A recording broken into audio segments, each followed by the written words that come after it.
Hello, my name is Lauert Sorensen. I'm the CEO of a company called Microshade. Microshade produces new breed of solar shading technology that you integrate into the glazing. And my question to the panel is, our technology is fairly costly initially to buy, but it has a very high, low ROI, so very good TCO, total cost of ownership. So your advice, we have technology vendor, we have proven technology, we've sold for a while. What would be our penetration point? Because I'm changing my strategy in my home market now to actually go directly to building owners, because I don't see anybody really picking up my technology and really pushing it into market, even though we can clearly demonstrate that this is a very sensible and the right investment to actually do in the long run. So we've talked to contractors, we've talked to architects, and the whole market, I don't really think is facilitating these kind of technologies being pushed into the market. So of course I have some ideas, and now we're going directly, but I'd really like to hear, what do you think our penetration point should be in order for us to engage into the market? To make it more useful, we've got integrators, retail energy providers, we've got architects and ESCO type companies on the panel. Is there any particular firm that your company is targeted at as a partner? Is it energy companies? Is it That's my question, because we're working more or less with anybody, and it's not moving as quickly as a venture company would like. And that's also why I'm now actually engaging directly in my local market. I'm going directly to the building owners, and that is starting to kick off, because we go directly to them, we can prove a clear value proposition, and then we actually bring the contractors into those deals. But it seems strange that you're sitting with a technology, and me as a small company needs to engage building owners myself, when everybody talks about this trend, and it really makes a lot of sense in order for us to push this forward. So actually I want to ask across the board, to everybody, who would pick up a technology like ours, who has proven itself, drives clear results, and is a really sensible investment in the long run? Okay. Anybody like to respond?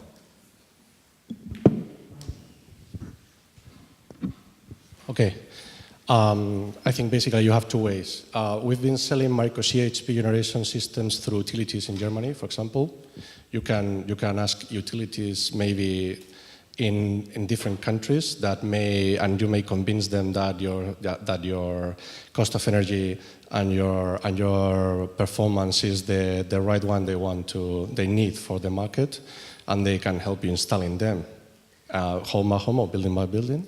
Or you can go to ESCOs or create an ESCO model with a constructor, because the only way, if you don't go through the utilities market, is doing it by yourself, constructing it by yourself, and maybe getting into a commercial or entrepreneurship with a constructor and creating your own ESCO. Or going to a big ESCO, like maybe like a Siemens or Dalkia or Veolia Environmental, whoever, that can afford this kind of business, you know? All three of the companies represented have the VC units that offer all these kinds of different contracts, like we saw from Saint-Gobain earlier. I know Siemens also provides a ton of technologies into that building stock. Would any of your three companies have a view? In Iberdrola, we are developing. We are working with governmental buildings, trying to improve the energy efficiency in a union of companies. No? And the glazing system that we see has paybacks longer than the period of the contract. So we discard these kind of measures. But if someone has a new technology and the payback of the glazing system is shorter, why not can be included in these programs and these contracts in a long-term contracts. How long, out of interest, is the payback period for your technology? So at the moment, we are not selling into residential. We are primarily selling into non-residential solutions. And It depends on the exposure of sun, of course, but it comes between 4 to 5 years and up to 12, 15 years. Okay. But if you look at it, it's actually, with the companies we talk to, the direct customers we talk to, that's actually well within their normal return on investment on doing these things. And one thing you need to remember, the primary reason from them going in this direction is just to finance a reason to have a greener profile on their lease contract. Because many of these buildings, they're simply not able to lease themselves because of the energy profile. So the main benefit for them is of course that they can fully finance it. That's great, but the main benefit is that they can actually lease out the contract. Okay. So look, we're running short of time, so I'm conscious of two things. The first is there's one further question that a couple of members of the panel wanted to talk about, and we've had one question from the floor. So I think, given that we started late, if it was fair for us to have an extra 5 minutes before we wrap, anybody else from the floor who has a question, and Blas and Gonzalo have a couple of final remarks on financial and operational aspects of this market, if not. So anybody else have an issue that they wanted to raise before we turn to that final question? Okay, well, the barriers, policy, financial, operational, which we've talked about quite a lot in the panel. I want you, Blas, and then following to close, Gonzalo, to make some final remarks on those. Yeah, I'll go fast. Yeah. As a designers, we find 3 barriers. The first one is that when we are accomplishing refurbishment, we need an objective. And it seems reasonable to think that the objective should be the low energy buildings that European Union is talking about. The problem with this is that that level is not defined, and most countries have not transposed that directive into its own laws.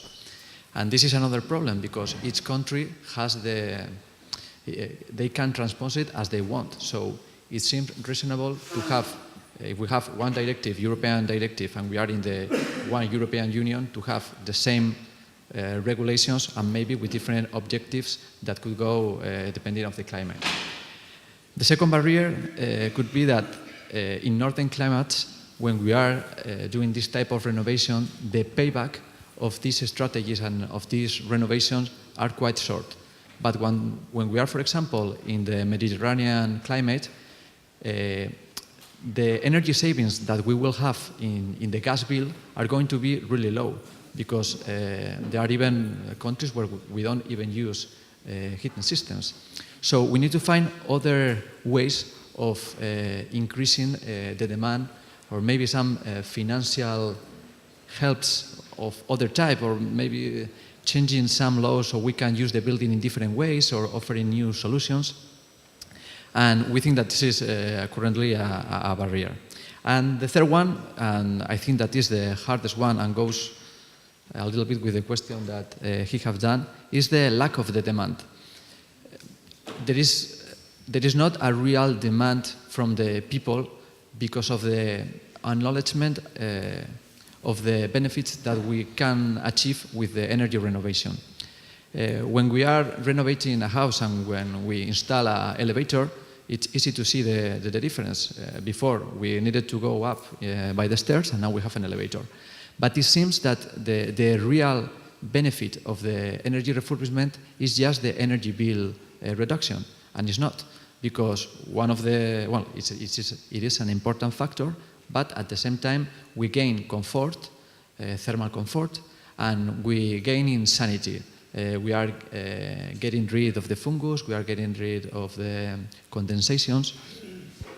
So I think that we need to explain, and this is our work, explain to the people which are these benefits so they can demand. Once the people of the society is demanding this type of buildings, the promoters will demand this type of buildings. And about your question, because yesterday we met, and I think that you have a really interesting product, but when we have a client that he's understanding these issues, he will ask for a low energy or net zero building that some clients are now asking for them. But until that is clear for the client, it's hard for us to introduce expensive product, even if they are really good, because we have a target of a cost, and we try to use first the cheapest solutions in the first investment. And it's not the best way to do it, but it's a fact that we need to face. Finally, Gonzalo, why don't you? Okay, Blas, thank you. The ideas that I would like to say that are mostly the same. Only one thing to tell. In UK, we, through Scottish Power, that is a company from the group of Iberdrola, we have made a lot of energy efficiency measures in the UK homes. And in some cases, we don't see a reduction of consumption. It's very curious. There's a paradox, no? We think that people want to be better in a better level, comfort level. So it can be more time at home, and obviously spending more energy. No? So it's in this aspect is a little paradox. And two last messages. The weather conditions must define a different programs. Only in Spain we have 5 different climate areas. So in all of Europe there may be much more different areas with different solutions. No? And the last comment is where the money is going to come. No? And we have an example in Maine in the USA that they are using energy efficiency Maine Trusted, that's an agency that collect money with a green cent or green penny, and with this money they develop specific programs of energy efficiency. And with tendering process, they select the best companies and with fixed prices. So it sounds a good model to develop. Yeah? That's all. Thanks. I know that all of us have more to say, because this is an issue which not only a big market, but as you can tell from the comments of the panel, it's got large companies involved and there's a lot of challenges yet to solve. Venture capital and clean tech is a part of that solution. And hopefully that you will all take the opportunity to connect directly with any of these panelists in the break that we're now going to have. And thank you to everybody. We did it on time. I have to say that this session was not the reason for why we're now 15 minutes delayed. But thank you so much for your attention. Thank you to the panel. Thank you, Yamina, for your speech. And thank you to you all for this.